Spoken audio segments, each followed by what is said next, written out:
everyone. Welcome. Thanks for being here today. We're letting folks join right now, and we'll get started in just a few minutes.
Hi, welcome everyone.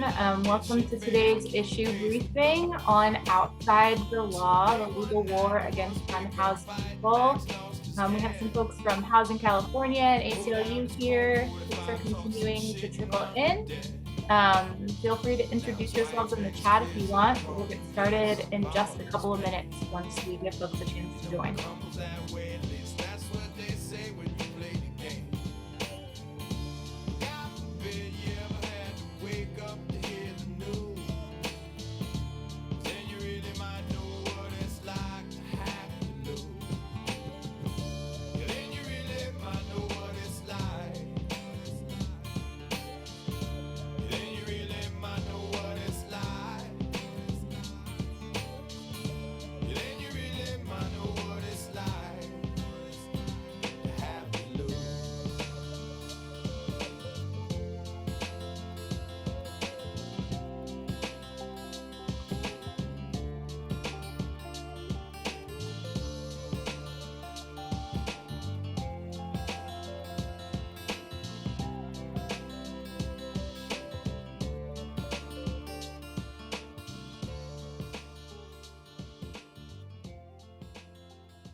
Good afternoon, everyone.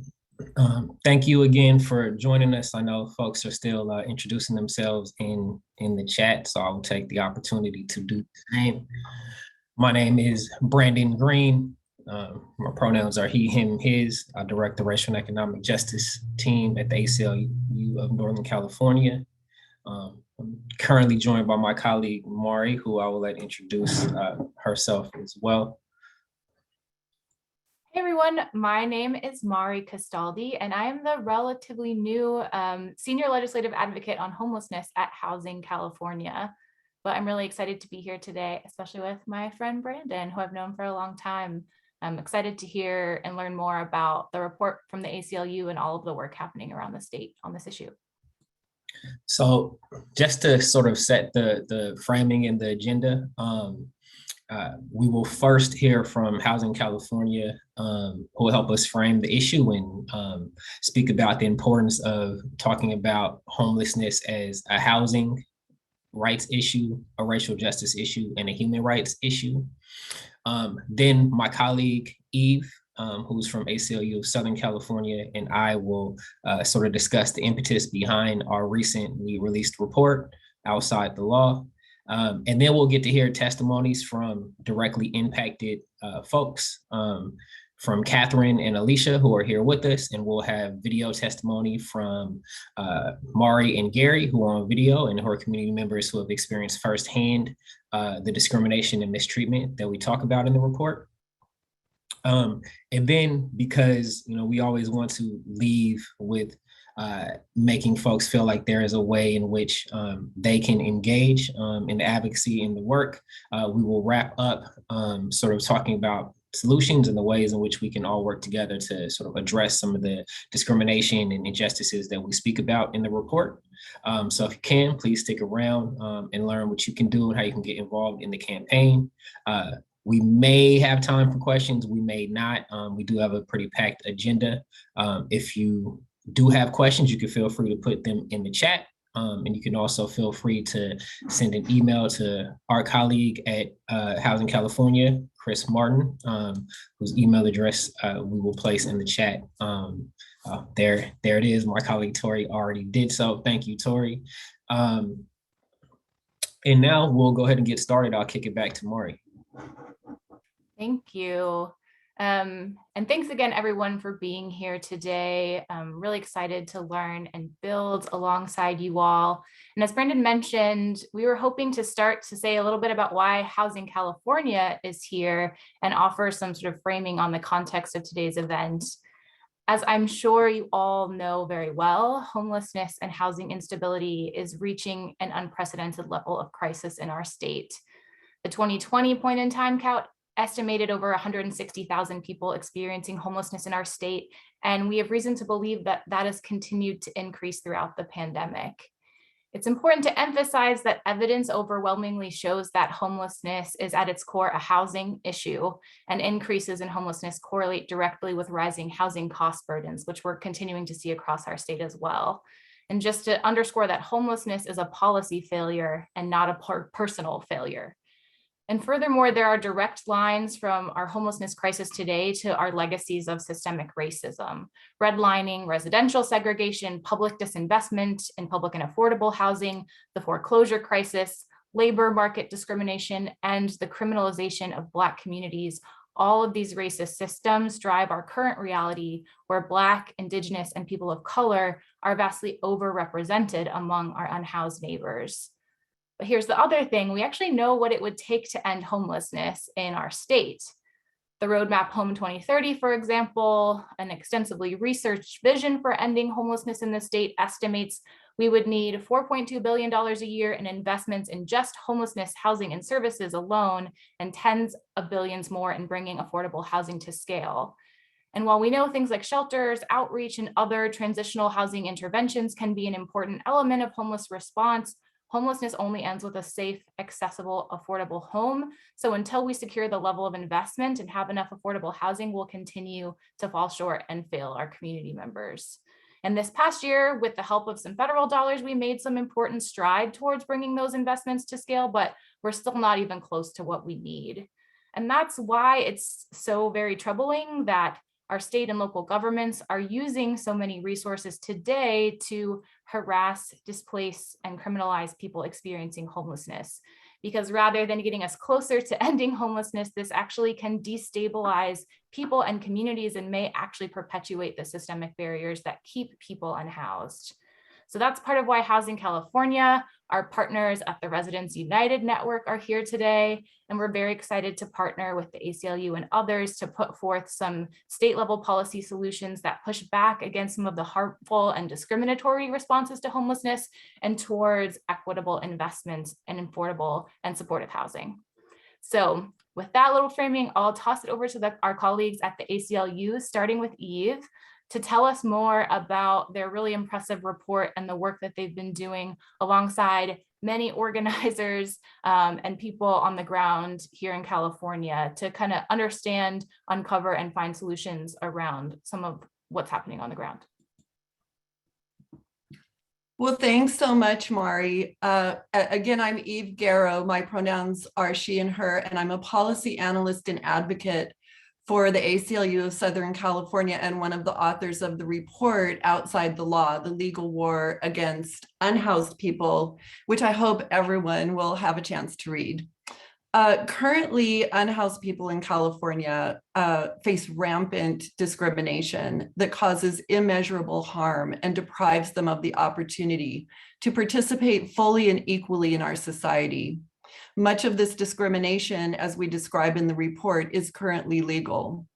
The report makes the case that all Californians, no matter who they are, where they happen to live, are deserving of full personhood, dignity, respect, and equal protection under the law, free from discrimination. I mean, these are bedrock principles of our democracy, and this includes people living without a house.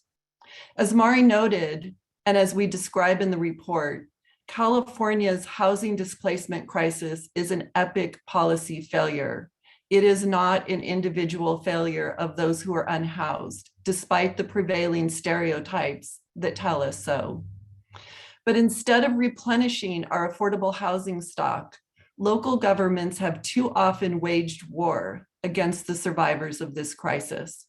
As we document in the report, they cite and jail people for being unhoused, banish unhoused people to remote and dangerous locations where they are literally left to die, forcibly segregate them in jail or mass shelters, confiscate and destroy their property, withhold life-saving resources like food, restrooms, and water that people without housing literally need to survive, harass and try to shut down the organizations from which they seek help and refuge, and even disrupt the attempts of voluntary groups and individuals who try to meet the survival needs of their unhoused neighbors. And these are only a few of the ways that they persecute unhoused community members. As we describe in the report, public officials often justify discrimination by depicting unhoused people as a danger to public health and safety, as somehow defective, as failing to play by the rules, or as invading outsiders who do not belong. They describe their acts of removal, deprivation, and segregation of unhoused people as cleansing acts or the stamping out of contagion. These are incredibly dangerous tropes, and they actually turn the truth on its head.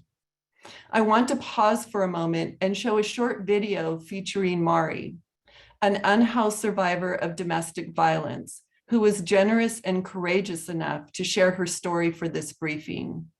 She lives right outside of Lancaster city limits, deep in the Mojave Desert, because it's the only place that law enforcement allows unhoused Lancaster community members to exist.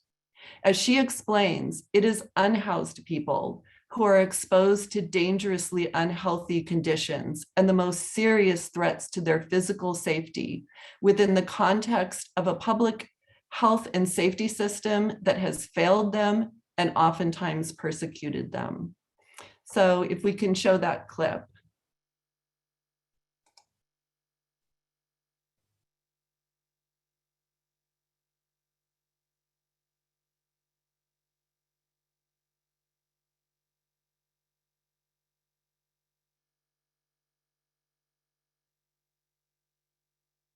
My name's Mari Howard, and I've been out here for like 4 months. The hardest part is not having any transportation or even a bathroom or a shower. I'm out here because of a domestic violence relationship, and I got kicked out of my house.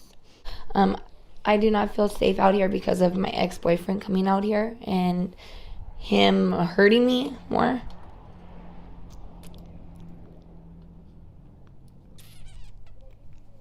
And he comes out here and he still puts hands on me.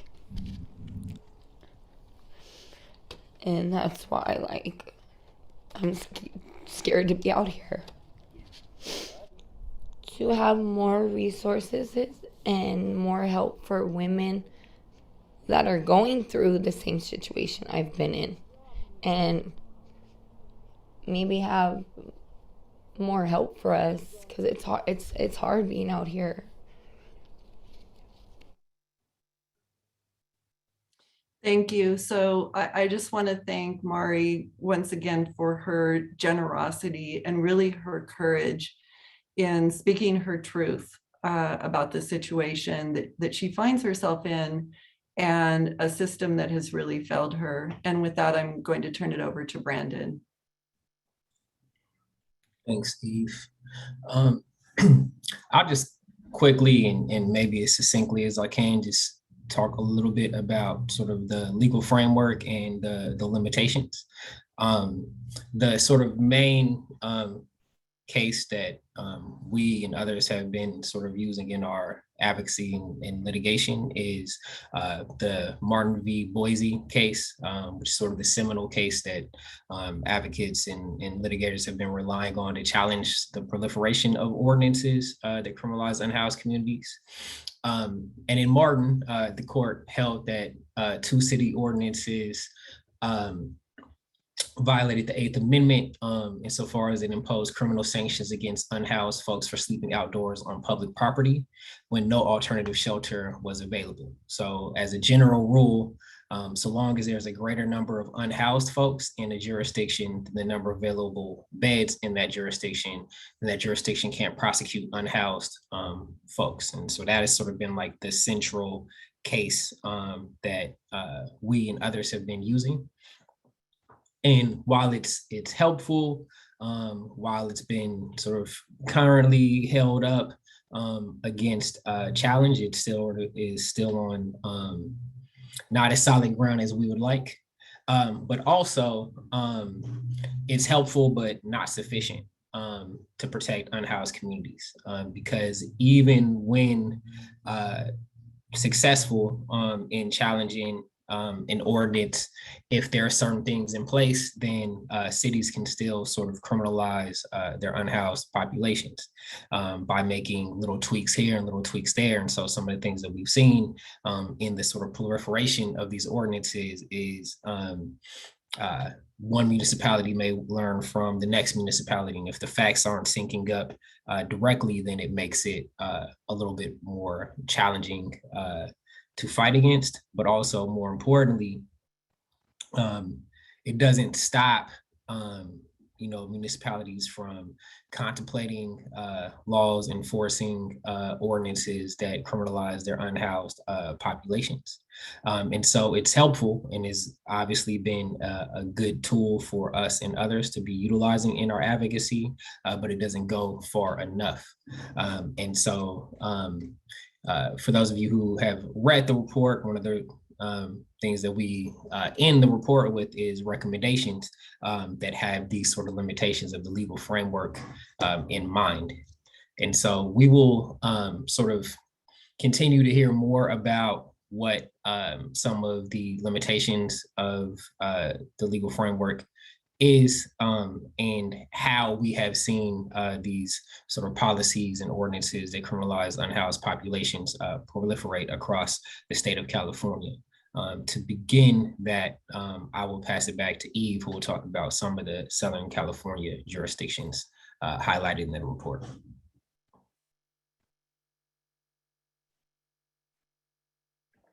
Thanks, Brandon. Can we have maybe the next slide on the slideshow?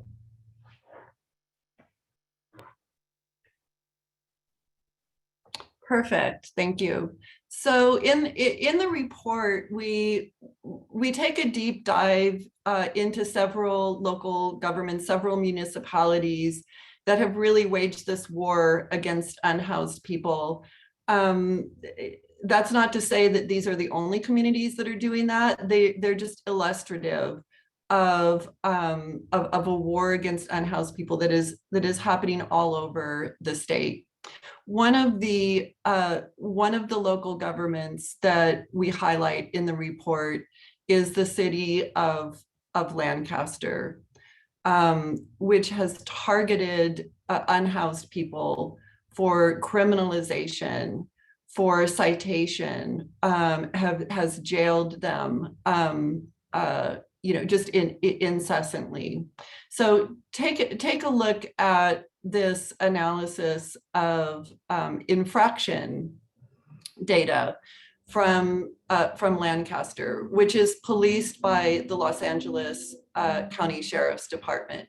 Unhoused residents of Lancaster represent about 1.3, so like about 1% of Lancaster's population, but more than 25% of all stops by the Los Angeles County Sheriff's Department resulting in infractions. So 1% of the population almost 26% of all infractions. Let's look at the next slide. What are these infractions for?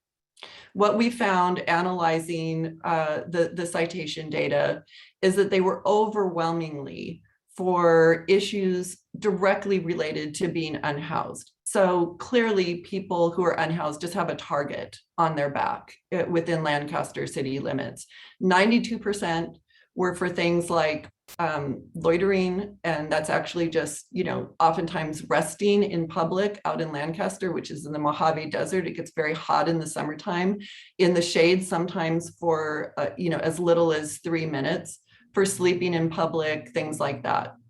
8% were for conduct, usually very benign issues like riding a bicycle in the evening without a light or something like that.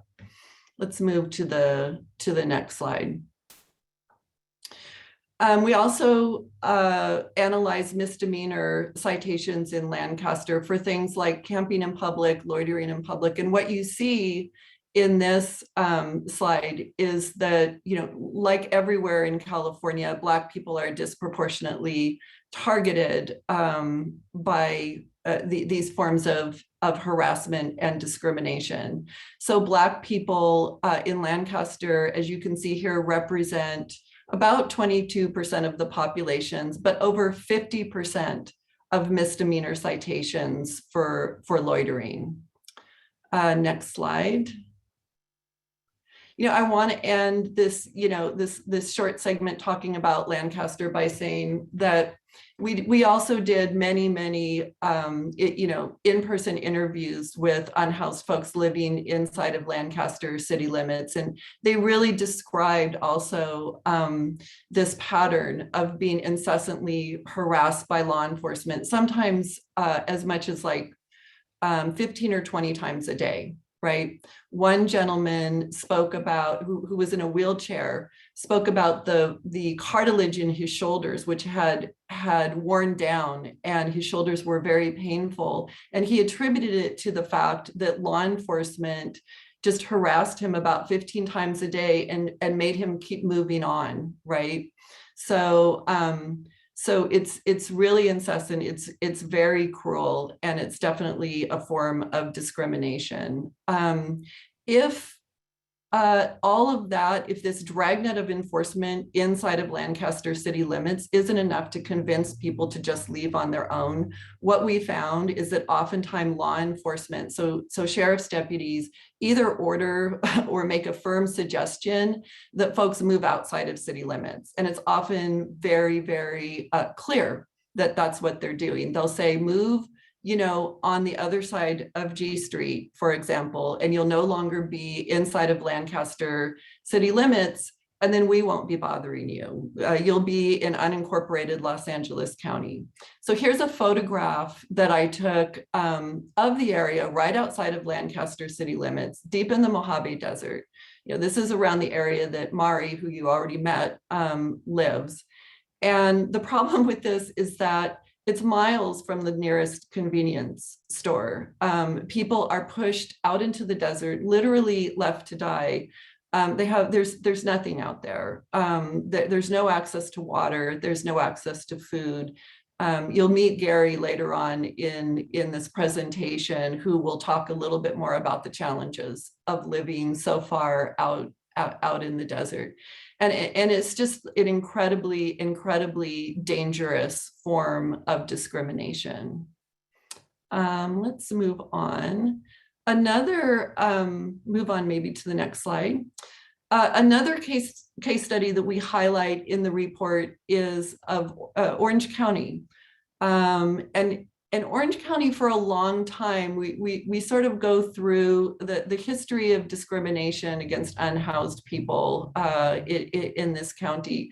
For a long time, the cities in Orange County played this sort of game of parochial politics where they would try to be meaner than one another. 34 out of the 34 cities have ordinances that prohibit things like sleeping or camping in public, resting in public. And law enforcement in these different cities would push people out of the cities into other cities, and they would push people farther out. And finally, many people ended up here at the Santa Ana River, which is, again, a very remote place. And again, like Lancaster, law enforcement would often tell people, if you want to avoid harassment, go to the Santa Ana River. We hear other people are living there. And again, it's not a habitable place to be. It's very hard to survive. And people were actually still harassed. We have another panelist today who's going to speak about that in more detail. So let's go to the next slide. So after law enforcement just continued to push people to the Santa Ana River Trail, the encampment of unhoused people became quite large, over 1,000 people. And the county moved in and eventually displaced all of these people, which triggered a couple of lawsuits. And at that point, the county and its cities embarked on this campaign to massively expand the homeless shelter or the emergency shelter system in Orange County. And just look at this chart. So between 2015 and now, the number of homeless shelter spots has increased by 159%, while the number of permanent supportive housing spots, this is affordable permanent housing for chronically homeless people with disabilities, has essentially stayed flat. It has increased by 12 or 13% since 2015. And meanwhile, the number of chronically homeless individuals has increased. While the cities and the county would like us to believe that this was a humanitarian response to the crisis, let's move to the next slide. Actually, what has happened is that these shelters have become an arm of the carceral state in a way, a part of this regime of discrimination and persecution of people who are unhoused. Now that shelter spots are sometimes available, law enforcement approaches unhoused individuals and tells them, go to the shelter or go to jail. So while they frame this as an offer of shelter, obviously it's an order, and it is never voluntary, and it is always coercive, and it forcibly segregates people in mass shelters just because they happen to be unhoused. And in another investigation that the ACLU conducted, the ACLU of Southern California conducted, we showed that these shelters are often flagrantly unsafe and unsanitary, oftentimes abusive, and really not humane places for people to live. At the same time, I know folks who are living out their, what should be their retirement years in shelters such as this one, which, we took this photo of a shelter that no longer exists, but, was part of the shelter system in Orange County for many years. And that's just completely unacceptable. And now I think I'll turn it over to Brandon to talk about more of the case studies in the report. Thanks, Eve. I'll just give sort of a couple sort of like highlights from our from both the report and the sort of investigation advocacy that we've been doing in Northern California.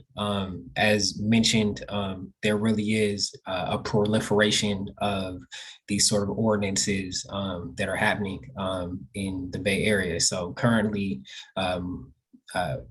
we just wrapping up litigation in Pacifica. We're engaged in litigation in Mountain View, are investigating in Santa Cruz, which is one of the jurisdictions profiled in the report, had been investigating and are still monitoring in Chico, where our colleagues from Legal Services of Northern California and others filed a suit. And, sort of what we are learning, for example, with Pacifica and Mountain View, just as an example, Pacifica, passed an ordinance restricting oversized vehicle parking in December of 2019. And while the ordinance referred to oversized vehicles, the vehicles being targeted were not targeted for their size. Instead, they were targeted. Well, it was a targeted attempt, in our opinion, to sort of expel vehicularly housed populations there. And that effect was sort of seen rather immediately after the ordinance went into effect.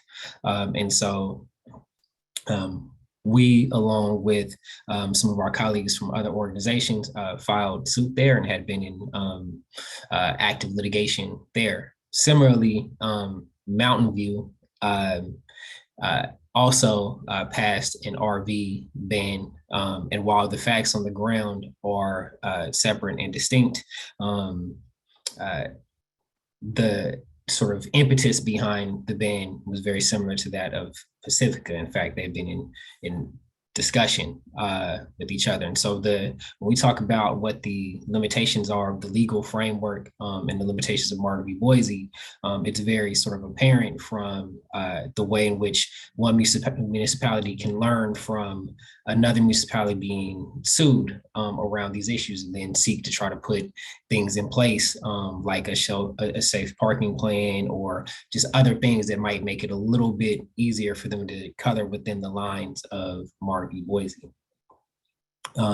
In Santa Cruz, there in 2018, Santa Cruz had prohibited camping in entirety in public spaces, streets, and parks under the penalty of a citation or a misdemeanor. And after the Martin v. Boise decision, the city was forced to end enforcement of that city ordinance.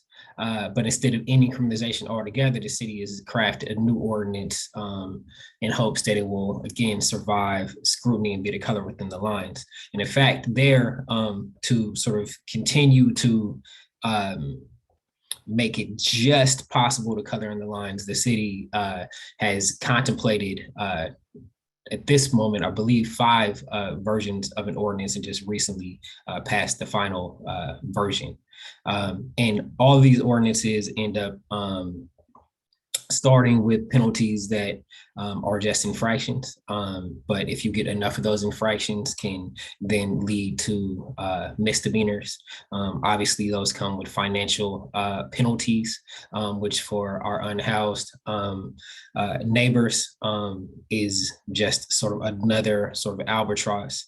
And those penalties, particularly for our vehicularly housed neighbors, can end up resulting in additional penalties as well, like DMV holds, which puts them and their residences under risk of being towed and puts them under risk of further harassment to the extent that they're able to generate income, puts them at risk of having that income seized by the franchise tax board, et cetera. And so, and because we know that unhoused communities are targeted and harassed by law enforcement, then it also puts them at further risk of those interactions as well. Finally, one of the other jurisdictions that we profile in the report is Chico. And, just to punctuate the point about homelessness being a racial justice issue in Chico, for example, people of color, and particularly Black and Indigenous people, are disproportionately represented in Chico's unhoused population. Although Indigenous people represent only 0.6% of Chico's population, they comprise 10% of the unhoused population, and Black people are overrepresented there by close to a factor of 2. And Chico is a great example of sort of how the livelihood of folks can be greatly impacted by sort of the political winds and political whims of people shifting. So there, elections brought in more quote unquote conservative folks who had a very sort of hostile view towards unhoused populations there. And they began putting in a sort of web of ordinances that made living in Chico almost virtually impossible to do anything, sleep, lie, just to be anywhere in public spaces. It made it virtually impossible to exist as an unhoused person in Chico. And so, as I mentioned earlier, our colleagues at Legal Services Northern California and Western Center filed suit there. And so those things are under constant or still under monitoring, and that litigation is ongoing. The report goes into a decent amount of depth, both on the history of these ordinances and what their impact has been. So I'd really encourage folks.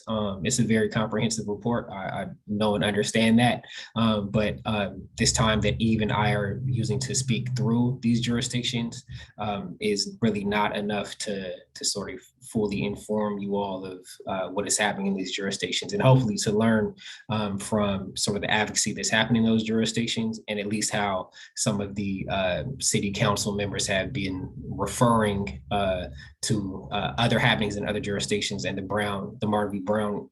Mountain v. Boise case to sort of inform their decisions. Most of them say that they will likely be sued, but again, are oftentimes willing to take that risk and see if there are advocates and lawyers out there that will attempt to thwart their proposals. And so that takes a lot of resources, right? We can't sue in every single jurisdiction. And that is why one of the recommendations that we are pushing for is sort of a state level solution. And so with that, I am now going to introduce Catherine Moore, who will talk about her experience. She is a student in college working towards her degree in human services. Catherine was formerly unhoused in Orange County for close to 10 years. So she's experienced a lot of the things directly that we speak about in the report. And we're very privileged to have her here. We obviously want to be centering the experiences of impacted people. So Catherine, thank you for joining us and speaking about your experience. Thank you, Brandon. I have experienced a tremendous amount of discrimination in Orange County just for being homeless. My constitutional rights were trampled on as a homeless individual, making me feel like a second-class citizen.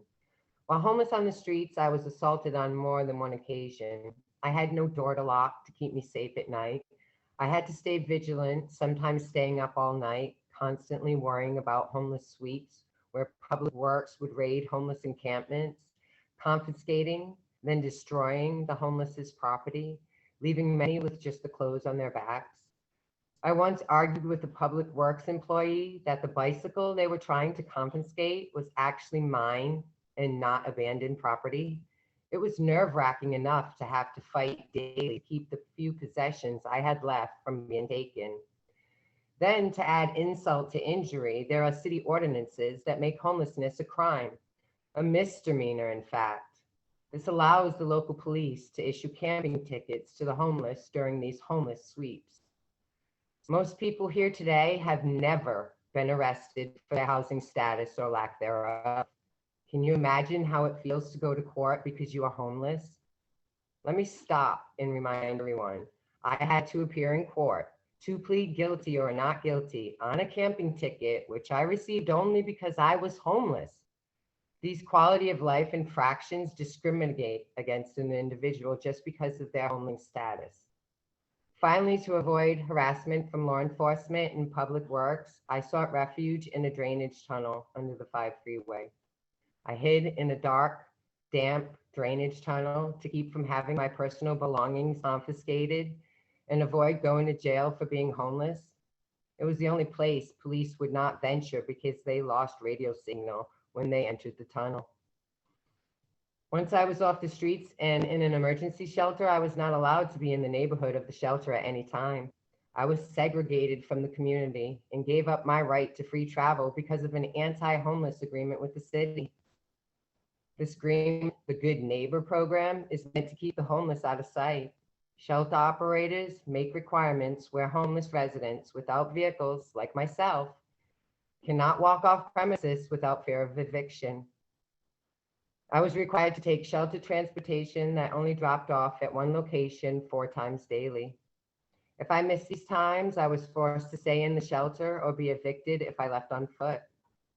In the past, when I had a home, I was free to leave at will instead of being held hostage by oppressive rules and restrictions placed on the homeless community.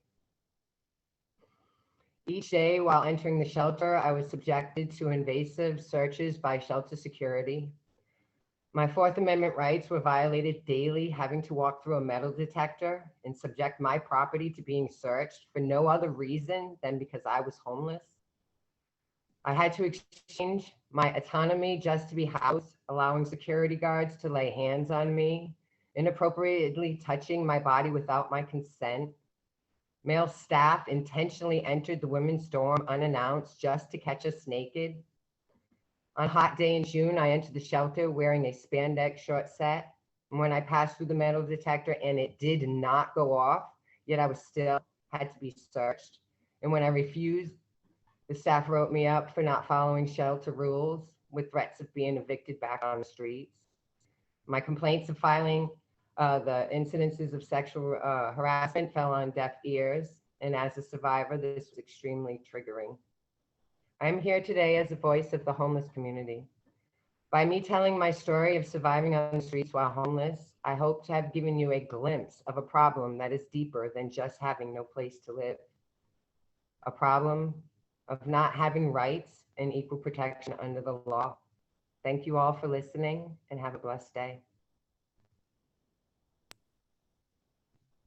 Catherine, thank you so much for being here and sharing those experiences.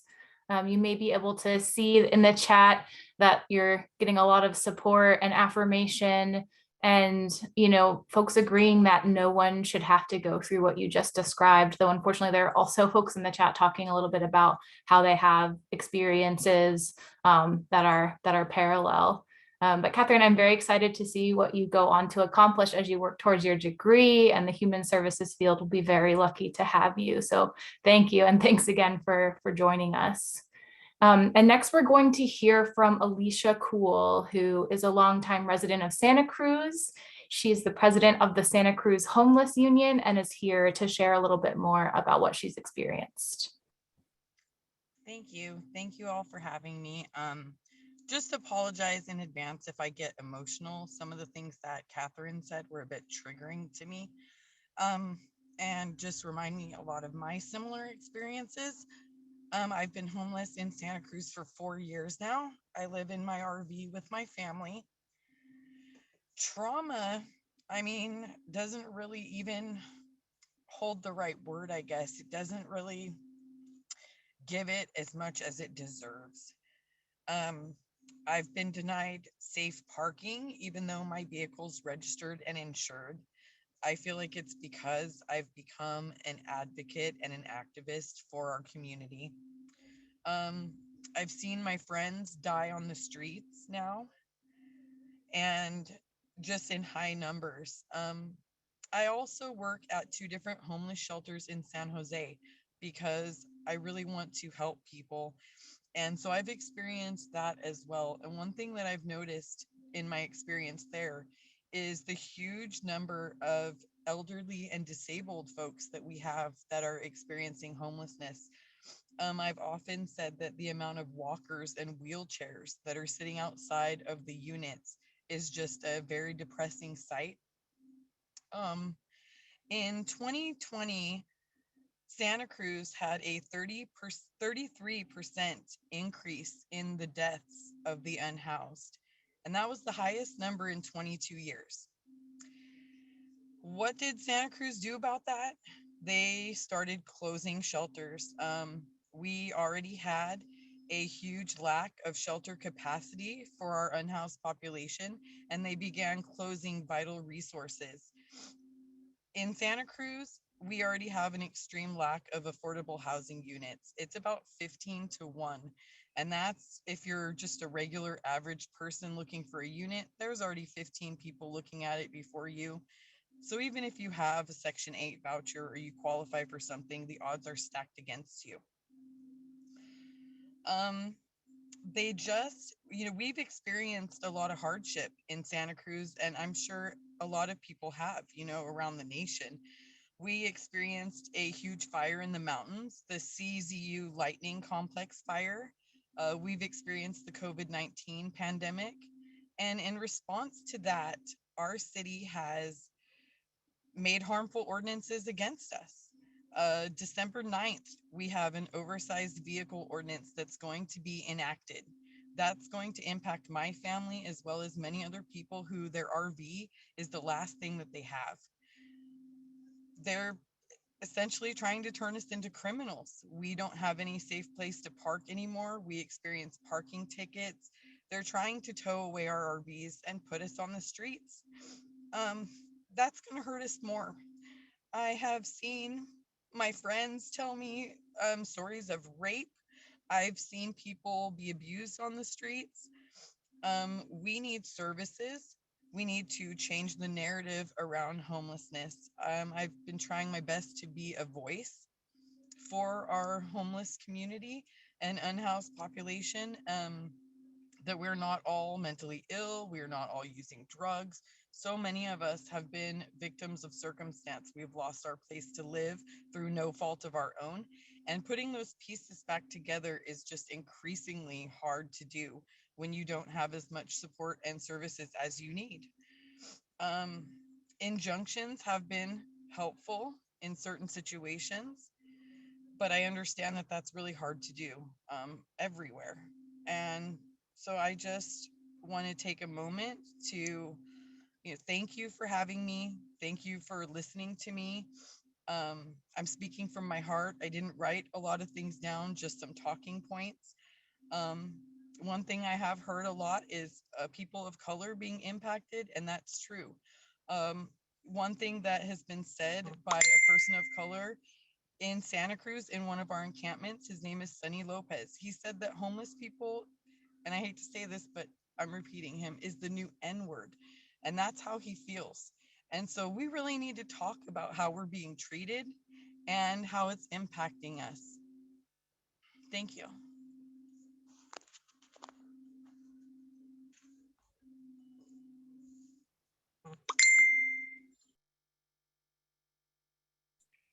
Thanks so much, Alicia, for sharing your story. I think we're going to share it back over to Eve. Thank you so much for that just really authentic testimony, Alicia. Can we bring up the slideshow again?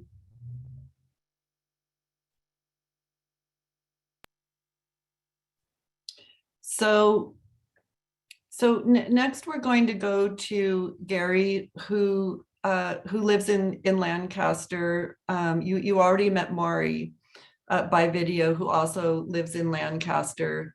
And Gary is also sharing his story by video. Folks who are living out in the desert, they're busy during the day trying to survive. And so we try to catch their stories when we can. And he was generous enough to share his story. We've already talked about how Lancaster sort of banishes people to the high desert outside of city limits. And as Gary said, they told us we couldn't live there. That's inside Lancaster city limits. So we moved here. This is the spot they gave us. And let's play a short video of Gary explaining how that went down. We live in Lancaster on that side of G, and they told us we couldn't live there, so we moved over here on this side of G. This is the spot that they gave us right here, because I picked the trees for the shade, so we had shade. And we have, this is what we got. This is, I'm digging a hole right now in the middle of that desert so I can bury all the trash. That's what I'm doing next. So that's Gary describing, being banished outside of Lancaster city limits in unincorporated Los Angeles County in the middle of the Mojave Desert. What he didn't say is that he was harassed incessantly when he actually lived in inside of Lancaster city limits. He and his wife actually moved out, complied with orders to move farther out into the desert. And about a year ago, unfortunately, his wife passed. It's very difficult to get medical treatment when you're living out in the desert. Let's move to the next clip for Gary. So when Gary tries to go back inside of Lancaster city limits just to get, provisions, what he needs to survive, he re-experiences these forms of incessant criminalization and discrimination. As he says, there's a target on every one of our backs. And I think this really resonates with what both Catherine and Alicia said about being sort of stigmatized and stereotyped once you lose your housing, once you are displaced from your housing. So let's play this clip. Racist. They hang a backpack on your back and they automatically think you're homeless. If you're seen on a bicycle, you automatically think you're homeless. There's a million things that they use to say that you're homeless. We can't go into anything, any business on Lancaster Boulevard. We can't. We get arrested. We get arrested by 2 girls and a guy. They're sheriff's officers that are walking around with sticks, trying to see if you're going into garbage bins or whatever. And if you're walking down there and you have a backpack on, they automatically pull your ID, run you for warrants, run you for everything, keep you on the side of the road for an hour and a half, and then they tell you can go if you pass the warrant thing. I don't have any warrants anymore. I took care of all of them. So you feel targeted? Oh yeah, we're targeted. We're definitely targeted. There's a target on every one of our backs. So if that's not discrimination, then what is? Let's move to the final clip. The final clip for Gary. They hang a backpack on your back and they automatically think you're homeless. Let's move on. So finally, Gary talks about really what it's like to live out, to be banished into the Mojave Desert, and the challenges that he endures just trying to stay alive. So let's listen to this clip. It's hard to get the necessities of life. One thing you gotta have in the desert, regardless of what anybody thinks, is water. We have one guy that maybe brings us water every once in a while, and that's about it. And we have to make 55 gallons of water last sometimes 2 or 3 months, at a shot.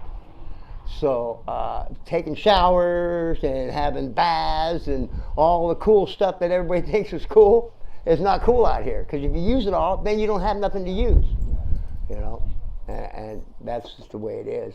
It's the way with everything. It's the way it is with everything.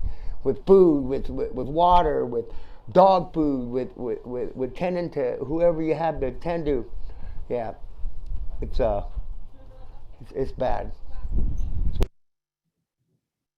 So I just want to thank Gary again for being generous enough to share his story and some of his challenges with us.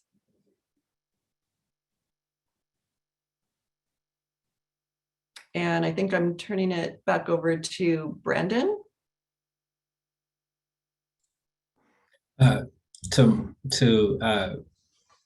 Actually, it's still you, Eve, to sort of speak about why we need a state-based solution.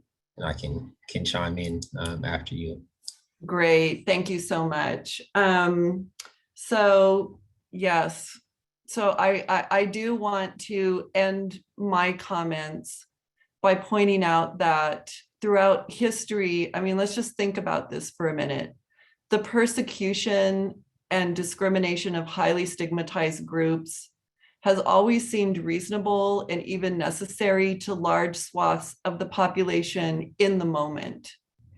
Often it's only in retrospect, with the benefit of hindsight, far removed from those dark times, that we can see historical episodes of discrimination for what they are with clear eyes. And I'm just going to pause for a minute and give you, a very short example from our own organization. So some of you probably know who Judy Human is. She's a disability rights advocate. And in the 1960s, she called the ACLU when she was denied a teaching license because she failed a medical exam. The state of New York had failed her because polio had paralyzed her legs and she used a wheelchair. At the time, the ACLU declined to take her case because they said she had not been discriminated against, that the denial was based on medical reasons. Of course, that happened before disability-based discrimination was recognized under the law. It was before Section 504 of the Rehabilitation Act of 1973 made it unlawful for recipients of federal funding to discriminate against people based on their disability. It was before the Americans with Disabilities Act was passed.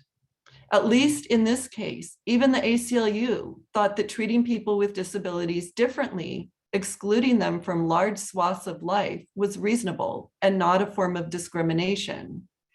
Now, I'm happy to say that the ACLU has since apologized to Judy Human for its refusal to take her case all those years ago, and regularly fights disability-based discrimination throughout the nation. But I bring it up because it's a good example of how we can fail to see the discrimination all around us in the heat of the moment. So right now, we are living in another dark time. And for many, it is difficult to see the discrimination of unhoused people for what it is. But it is absolutely essential that we understand and name discrimination wherever it exists and take action to combat it. We're going to have to see this human rights catastrophe with clear eyes right now in the heat of a very dark but hopeful moment. And the time is clearly now.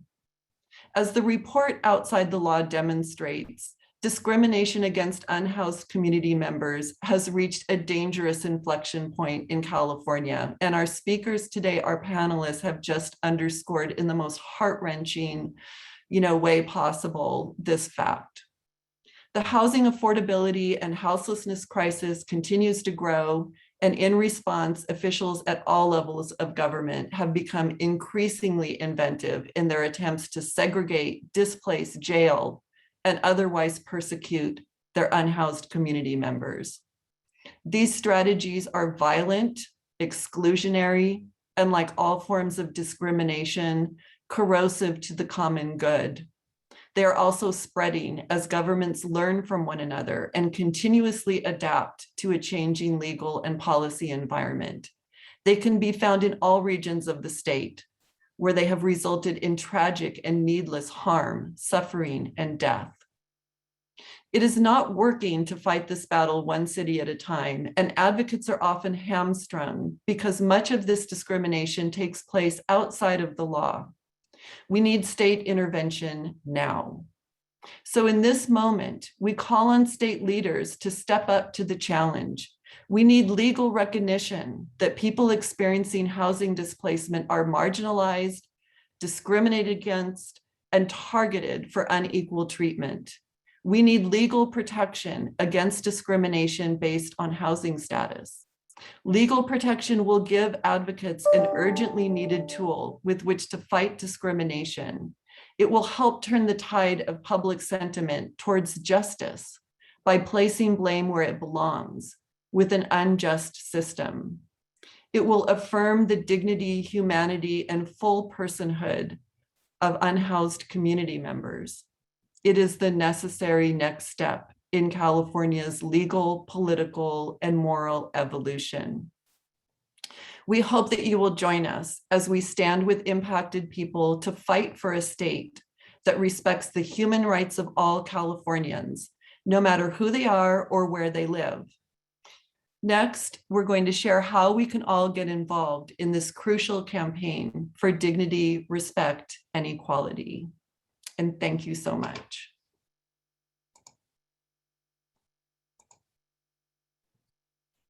Pass it to Mari to sort of close us out with the invitation. I'll actually leave it to my colleague, Chris Martin, who's up on the screen now and is ready to take us there. Yeah, thank you, Mari and Brandon and everyone at the ACLU for this informative and moving briefing. Want to point everyone towards action as Eve was talking about. All of these stories shared today were incredibly moving and really illustrate to me and hope to you the need for a statewide solution. We are launching an initiative and a movement here to add housing status as a protected class and recognize the civil and basic human rights of our unhoused neighbors. So one way to get involved in this campaign is to sign up for the petition that I believe is in the chat. We will be utilizing that to get a hold of folks and make sure you are up to date on where we are moving as a campaign. We hope that you'll get involved, bring your organization and your voice to this, and we will certainly be in contact through that. Otherwise, if you have questions, I know we didn't have necessarily time to get to Q&A. I know there's been a lot of comments in the chat and really appreciate the kind of coalition and collaboration here from all of our partners, and great to see all of that in the chat. But if you have questions, feel free to reach out to me. I'm our policy director here at Housing California. And my email address is cmartin@housingca.org. And I am happy to either answer or get you to the right person to answer those questions. And just to wrap us up, if you haven't had a chance yet, please do read the report and sign up for the petition. And thank you all for joining us today. And thank you to our staff, our team, and everyone who joined us to share their stories today. And we look forward to continuing the work with you all. Thank you all. Yep, thanks. Thanks everyone for joining.